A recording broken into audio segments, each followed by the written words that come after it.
1858 সালে ময়মনসিংহের এক ছোট গ্রামে জন্ম নিল এক বিজ্ঞান বিপ্লবের সূর্য।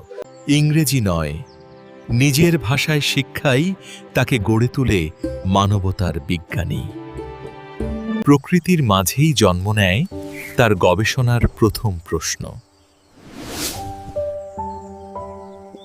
ফাদার লাফাউঁর হাত ধরেই বিজ্ঞান হয়ে ওঠে তার জীবনের লক্ষ্য। অজানা পথে অদম্য স্বপ্ন নিয়ে পাড়ি জমালেন ইংল্যান্ডে। কেমব্রিজে বিজ্ঞান তাকে দিল বিশ্বজয়ের শক্তি। বিদেশ থেকে ফিরে প্রেসিডেন্সি কলেজে শুরু হলো তার শিক্ষকতার জীবন। পদার্থবিজ্ঞানের ক্লাসেই শুরু হলো তার গবেষণার প্রথম প্রদর্শন। অদৃশ্য তরঙ্গে সফল হল প্রথম বেতার সংকেত প্রেরণ।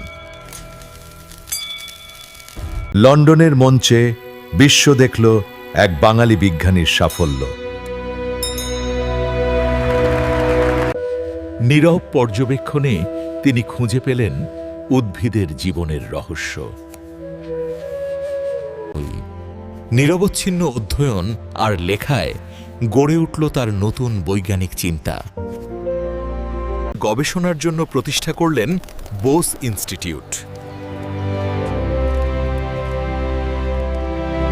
তার জীবন আজও শিক্ষার্থীদের স্বপ্ন দেখতে শেখায়।